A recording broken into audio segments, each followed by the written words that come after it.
Welcome everyone. We're very excited to speak tonight, Hoshana Rabbah night. Very special night. As everybody knows, that, comes Rosh Hashanah, everybody understands we're being written and judged for what's going to be.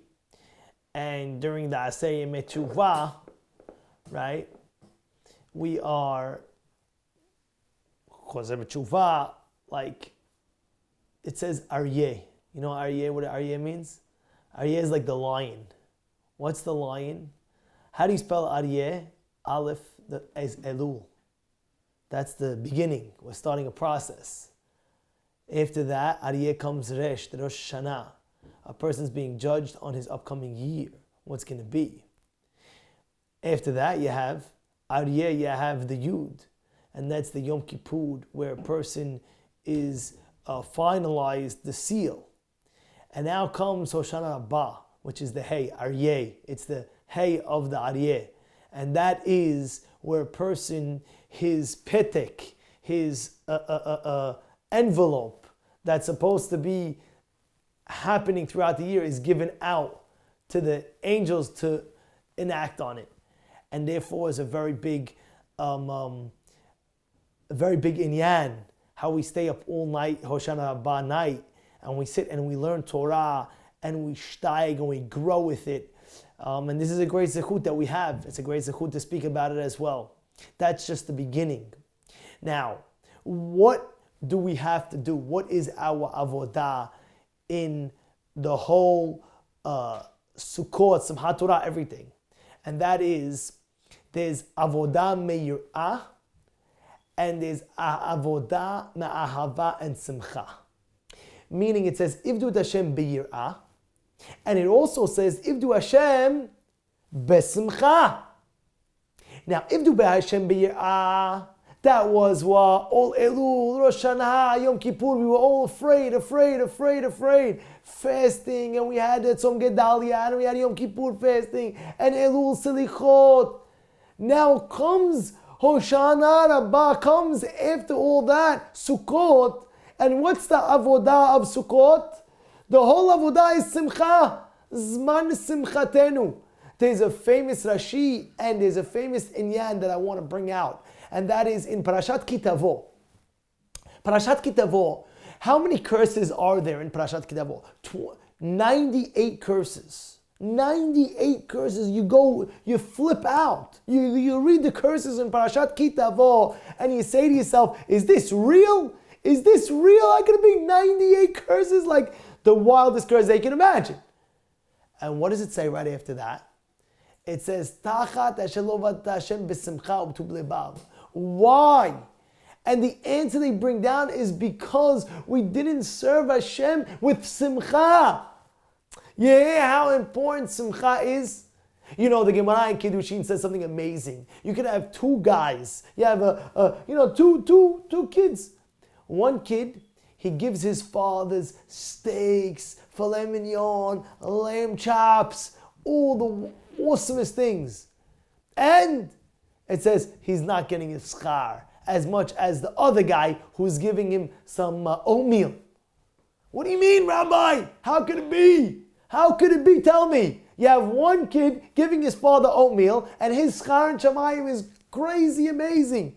And you have another kid giving his father steak a la ash all day long, barbecue, and daddy here, take a drink, take this, take that, and he gets less reward than the guy who was giving his father oatmeal. How could that be? How could that be? Explain to me, how could that be? And the answer is the way it was given. There's a way where the guy who is giving the steaks to his father, he'll get reward for giving him. But how did he give him? His father said, what is it? Dad, just eat. Dad, just eat, all right? I made you your food. I made it well done. I made it the way you want it. Just eat that. So yeah, how do you think the guy, at the end of the day, he'll get a reward. But the guy who made the oatmeal, what happened when he came to his father's looking at it, wow, what is it? And he's explaining, Dad, I made this for you with such love and such happiness that I can serve my Father. Oh my goodness, you don't understand that anything else that you need, is it too hot for you? Should I put some extra milk inside? Or you need a little bit of more sugar? Here's a spoon. Do you like this? Is this spoon good enough or you want a bigger spoon? Wow! So even though the Father's having the own meal, and therefore the schar, the reward, is much, much, much, much greater. And therefore you must understand, it's the same thing with Avodat Hashem. With Avodat Hashem, you must understand that the Ochot Tzadikim says in his Sefer under Simcha that 1,000 times more schar you will get when you serve Hashem besimcha. 1,000, that means you could be doing a mitzvah, by the way, every day of your life, tefillin, let's say, or any other mitzvah that's out there, every day of your life. But you won't get as much as the other guy who's doing it with such joy. He comes to shul, and he puts his talit. Oh my goodness, I could do a mitzvah. I can't wait. Oh my goodness, I can't wait to put my talit to a mitzvah to serve Hashem. You understand what I'm trying to say? It's a whole different avodat Hashem. It's a whole different avodat Hashem. You know, you let's say a person says kiddush. It's a mitzvah to say kiddush. Now you're excited, you're holding the cup. I can make a bracha. I'm saying Hashem's name. I'm saying all these things is serving Hashem with simcha. And Rashi explains, is that Rashi, how many sheep do we makriv during Sukkot? 98. Why 98 sheep? One of the Mefarshim explains, keneged, to combat the 98 curses that we didn't serve Hashem with simcha. And that's the avodat Hashem that we have now in the Sukkot. It says, V'samachta bechagecha v'ayita ach sameach. The Mefarshim explains, what does that mean? V'samachta bechagecha v'ayita ach sameach. They explain like this. They say that the simcha is in the air. Even Hashem himself, Kivyachol, with his emotions, he's sameach so much in this holiday more than any other. Why? Because the Jews are clean from sin. They just came out of a Yom Kippur. And they're totally clean from their sin. And Hashem says, I am so happy. I'm such a simcha. And this is a time where it's like you're in a vault. And you have 7 days or whatever the time left that we have right now. Hoshana Rabbah is still Sukkot. We have whatever time we have right now.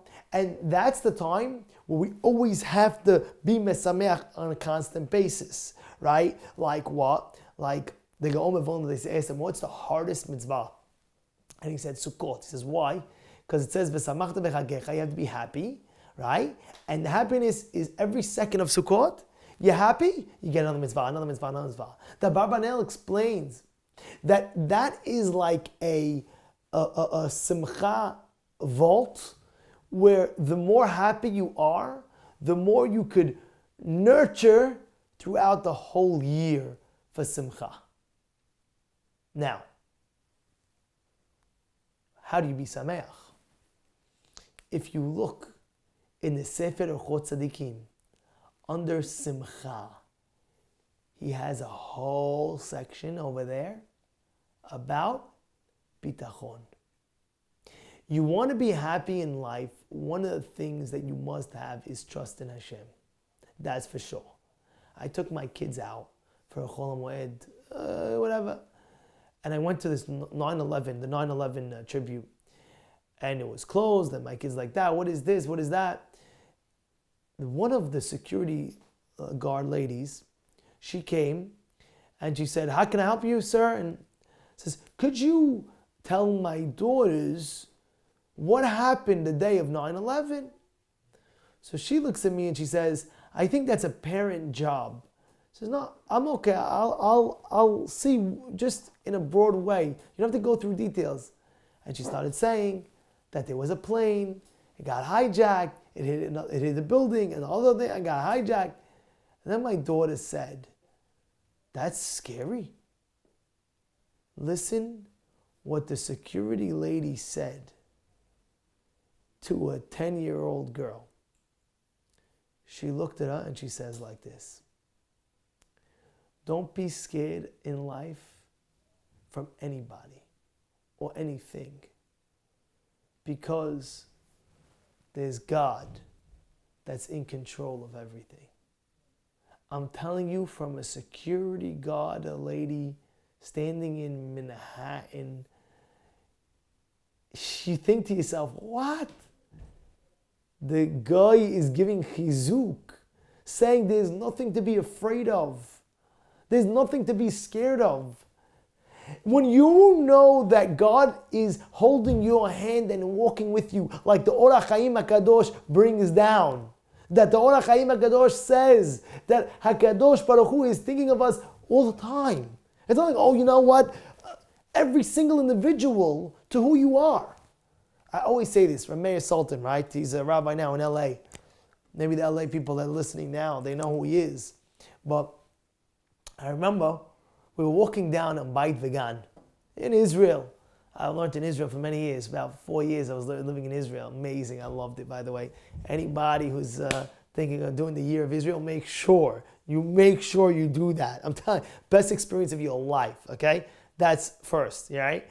Anyway, we're walking down Beit Vegan. We're walking in and we see Rabbi Yehuda Ades. He's the Rosh Yeshiva of Kol Yaakov in Beit Vegan. And as we're there, so Meir Sultan asks him, Rabbi, give us the best advice that you can give us. And he says as follows. He says, you have to know in life that Hashem loves you, Hashem loves you, Hashem loves you, Hashem loves you, Hashem loves you.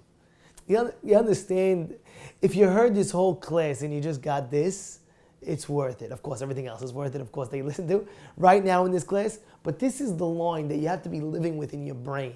Hashem loves you, Hashem loves you, Hashem loves me, Hashem loves me, Hashem loves me. And He wants the best for you. He wants you to have the best life. Now, why am I telling you that? Because He gave us guidelines, which is the Torah HaKedoshah, where He says you must follow the Torah. And a lot of times, sometimes it might be difficult to do this or to do that, or not to do this and not to do that. But at the end of the day, He loves us so much. He says, I created the world. I know what's good. Follow the Torah and you will have a happy life. Everybody wants happiness. I remember Mari Maselton. Anybody know what Mari Maselton is? You know who he is, Mari Maselton? Oh man, he was such a great rabbi. I love Shalom. He passed away.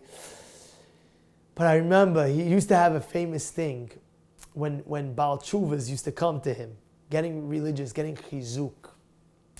And he would tell them, if I give you 2 pills, one pill is a rich pill. I'll give you all the money in the world. I'll give you money. Forget 2 pills. 1 pill. You have 1 pill. Stop for a second. I'll give you all the money, blank checks, do whatever you want. That's one thing. I'll give it to you. But I have a pill that you take it, and you'll be happy 24/7, no matter where you are and position in your life. What would you choose? I can give you riches. Honestly speaking, you're listening right now. You think about it right now. Think about it as you speak. As we're learning right now. Imagine someone comes over to me, a wealthy guy, very wealthy guy. The guy has buildings upon buildings upon buildings. And he could write you a check, $25 million. Would you choose that? Or, you're not getting $25 million, but you're getting a pill that I'm giving you, that you take this pill, and you'll be happy 24/7. You're not having that 25 million, but you'll be happy. What would you choose? Happiness or the money? Think about it. $25 million. You're like, no, if I get $25 million, you know what I'm going to do? I'll buy a yacht, go on an island, chill out, retire, I'll be on a beach, 24/7. But who says that's happiness? Who says that's going to bring you happiness? There's a very famous actor, I don't want to mention his name, but I remember at the time, growing up, he was a comedian, and he was funny as can be. I'll tell you his name, Jim Carrey. So he said in an interview, they interviewed him, And Jim said, I wish that everybody can be rich and famous like me so they could realize that's not going to bring them happiness. Coming from Jim Carrey, he said that he wrote a check to himself for $10 million and he signed it November, whatever it was, November 19 something or 2000, whatever, 1998 or something like that. He signed it. He was young at the time. He said in 3 years, he's making that $10 million. And it happens to be the day that he wrote it, right before he did it, he got a movie that's starring, whatever it is, he got a $10 million contract. And he became famous, and he became wealthy, very, very rich. And at his at these award ceremony, he got up in front of thousands of people, and people looking all over the world. He gets up, he takes the mic, and he says the following: I wish everybody could be rich and famous like me so they can see for themselves it doesn't bring happiness. And that is Sukkot. That is Simcha, Zman Simchatenu Sukkot. Why? Listen to what I'm telling you right now very carefully. Think about the wealthiest Jew in the world. Right now, who's the wealthiest Jew that's living right now? Oh, I don't know whoever the richest guy out there is. Okay? The guy, his doorknobs are made out of gold. You take one doorknob of his gold doorknob, you can sell it, you can live off it for a whole year, That's how wealthy the guy is. I'm just giving an example. And he has a crazy house, crazy. I'm talking about everything custom made from Italy, a chandelier that took 1 year to actually hand make, and everything that you could possibly imagine. Everything, I'm telling you. Comes Sukkot.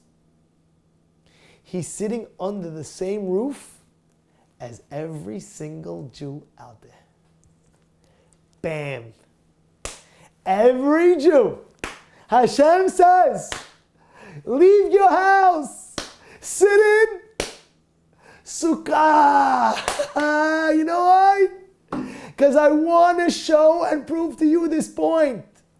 It's not the luxuries that bring happiness. No. People out there, they always think, if I get this and if I get that, if I get this and if I get that. Who was the wealthiest person that lived on this earth? Who? Who was the wealthiest person that lived on this earth? King Solomon, Shlomo HaMelech. He had power, he had wisdom, he had money, he had fame, he had wealth. And he writes a sefer that we read on Sukkot, it's called Kohelet. And what does he write on Kohelet? What does he say? Hevel havelim makol havel. And he had everything. He had everything. Do you understand what I'm telling you about everything? He had everything. Whatever you could imagine he had. Times it by 1,000. Whatever you're thinking, times by 1,000, he had. And at the end, he writes, I saw everything, I had everything, I want to let everybody know. Hevel havelim mamar kohelet kol havel. Everything in life, it's like a breath of air. You think, if I have this, I'll be happy. But you get it, and you want the better item. You understand? How many times when we were younger, if I had that bike, and all of a sudden you're coming down thinking he has a Cannondale, and you have just a, Huffy, I want a Cannondale. What happened? I thought you just wanted the Huffy. No. The answer is, and I know a person, a very wealthy person. I see his lifestyle. Everything is, I want the next and the next. But everybody's like that, not only him. Every person is like, I want that, I want that, I want that. Because they're thinking in their brain that, I'll get happier if I have this. If I just get this, I'll be so happy. Happiness is knowing and having trust and faith in God that where you are in your position, Hashem is holding your hand. That is the greatest happiness that you could have in your entire life. And that's why when you look at the Ochot Tzadikim and you see and you open up Simcha, the ways of the Tzadikim, and you see what he talks about in the Simcha, he speaks about bitachon. What's bitachon? Baruch HaGever Asher Yiftach B'Hashem. Praiseworthy is a man who trusts in God. V'haya Hashem Yiftacho. V'haya, the Farshim explain, that means happiness. V'haya, you'll be happy. You know why? Because you're sitting in God's hands. Yeah. That's the whole Sukkot, by the way. Sukkot is the time where Hashem says, I'm giving you a hug. Come under my kanfei Shechina. Come under my wings. Even Rabbi Palacci, I'll never forget, he writes in one of those funny, be careful not to have a goy in the sukkah, because then the Shekhinah is resting on the, oh, be careful, oh. He makes it all big. He says, Al pi halacha, it's allowed, but not to Kedusha, don't make a bizayon out of it. There's Kedusha in the sukkah. There was one, the Rosh. Everybody knows the Rosh. The Rosh, come on. The Rosh, I saw someone was telling me today, at the end of his life, he had to take certain medication where he wasn't clean always, so he couldn't always put on tefillin. So only once a week, not once a week, 1 week out of a month, he was able to be totally clean. And whatever it was towards the end of his life. And he chose to pick Sukkot, one of the things, to put tefillin on that. Why? He says, because I could put tefillin in the sukkah. Why? What's the sukkah? Shiva Ushpizin. You know what the Shiva Ushpizin is? Abraham is coming to visit. Yitzchak is coming to visit. Yaakov is coming to visit. Moshe is coming to visit. Aaron is coming to visit. Yosef is coming to visit. David is coming to visit. All in the sukkah. You know why? Because the Shekhinah is there. Under by the schach. Because the Shekhinah is a time where a person has to understand it's not the luxuries of a life that's going to make you happy. It's the comfort of you knowing that God is taking care of you that brings you the happiness. Aren't you happy right now? Say to yourself, you're thinking right now, wow, Palacci is so right. Yeah, it is right. You're 100% right, by the way. I know God's taking care of me, so you don't have anything to fear or worry about in the future. People are like, I'm thinking, what's going to be now, next year? I don't know what to do. Hello? What are you worried about? God is holding your hand. If you know God is holding your hand, so therefore there's nothing to be scared about. There's nothing to be worried about. There's nothing to be afraid about. Hashem is with you 24/7. And that's the whole lesson of Sukkot. Go out of your whole wajaras, your whole situation of everything, of all luxuries and pressures. And Hashem says, put all your trust in me and sit in the Sukkah with me for 7 days. You know why? Because I'm taking care of you the whole year anyway. So therefore, everything that you think, this, that, I'm here for you and I'm taking and walking for you. You understand what's going on over here? My dear friends, you understand what's going on over here? I know this legit firsthand, like many, many times. We run a shul, Derech Emet Torah Center in Brooklyn, East 13th Avenue T. So I'm there, I remember we were closing on the building and it was very high, over $2 million we were paying for it. Just a property. I was like thinking about what's going to be? How's it going to happen? And I could promise you, it was already in. We couldn't turn back now. But one thing was for sure. I saw God's hand every step of the way. Boom, boom, boom, boom, boom, boom, boom, boom, boom. And really, everybody sees it. It's not only me. Every single person that's listening sees it. We had a guy in our shul one time, many years back. He was the guy, in my mind, he was the complainer. What do I mean by complainer? In his life, he would always complain. And it bothered me a lot. It bothered me, like, what are you complaining about? You're healthy, you're good, you're alive, like, what? And he complained. And I'll never forget, it was literally, he was very high in religion. And he was like very into it at a certain peak. And he was learning well. And he came over to me, Rabbi, can I speak to you? And I'm thinking in my mind, here we go again. All right, what's the complaint? Like about his life, complaint. He said, Rabbi, I know you know all my complaints that I complain because I bounce it off you. But I want to tell you, with all the complaining that I complained about, I could promise you, he tells me these words, Hashem helped me out in every single situation that I was in. Those were his words. It's because Hashem's with us. That's what brings you the joy. That's what brings you the simcha. One time the Hazon Ish, he was sitting down, and one guy came from the Holocaust and says, he's telling the Hazon Ish, I saw this in the Holocaust. I don't understand this. I saw this and I don't understand. I don't understand. Hazon Ish says, whoa, one second. Come over here for a second. Could you explain me this Tosafot? And the guy starts reading the Tosafot, and he tells him, very, very hard Tosafot. Let me read it again. He starts learning it again. Very hard. I need some more time. I don't understand it. He says to him, you don't understand Tosafot. You think you understand Hashem's ways? You think in your brain is going to understand why God made the Holocaust? You think that you're going to understand every single thing of God? I understand what's with you. You don't understand the Tosafot. How do you understand Hashem's ways? It says every Mizmor Shir Yom HaShabbat, Ish ba'al lo yeda uchsi lo yavin et zot. The fool doesn't know this. The fool doesn't know what? He doesn't know God's ways. So everybody asks the question. It's not only the fool. Nobody knows exactly why God does things. Why is it only the fool? He says because the fool is always trying to think, oh, how is it going to fit? And then at the end of the day, if he doesn't understand something, he starts going crazy. I don't understand.